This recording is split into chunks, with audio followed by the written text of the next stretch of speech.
a lot of people think it's about the deal. Yeah. I got to tell you, the deal is the easiest part. Yep. The hardest part is, what do I write? Because being a writer is not the most gregarious or social. It's a very career. lonely. You know. It's really lonely. You don't know whether you're doing the right thing. I'm a writer myself.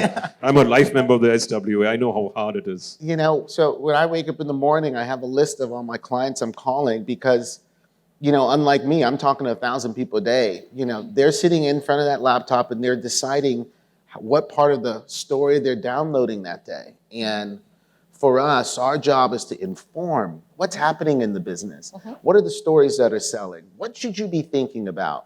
What does Netflix want right now? How do you get to know that? Because we're talking to them every day. We're transacting with them. With who? The commissioning people? The commissioning people, the marketing people, the entire ecosystem. Because ultimately, if we can't do that, then we're not able to drive value for our clients. Absolutely. And so, So you do the same too. You're talking to the platforms and the. Absolutely, we're talking to folks in the Indian industry. We're talking to people in the US, in Europe, in Southeast Asia and other parts of the world. That's also helping us, gain knowledge on what the trends are internationally with respect to storytelling, with respect to new deal structures, with respect to new formats, perhaps. We're able to then inform our clients and say, actually, well before Netflix and Amazon even launched in India, about a year ahead of that, actually, we were able to foresee that they're likely to come in.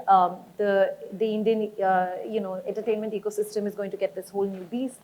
We actually were able to then, send a memo to our clients saying, this is what a showrunner is. This is what a showrunner's role is. Something that a lot of them were not aware of. Very true. We were able to then inform them and say, this is how a writer's room works. These are things that you should be aware of. These are some of the shows you should be watching internationally. These are some of the Bibles you should perhaps be reading internationally. And through that, we're able to, as he rightly said, inform them of trends ongoing, likely to come down to India, whether it's podcasts now, whether it's shorter format content. The ecosystem is going through so many dynamic changes. And if we're able to stay ahead of the curve, then the talent we represent benefit from that. What about, can you add to that? Or you have anything to add? No, I completely agree. If you realize that it takes 2 years, basically, from the creation of idea for when it comes on screen, part of a writer's job, part of an agent's job is to be a bit of a prophet and say, what is going to be coming? What is the nation? What's going to be the zeitgeist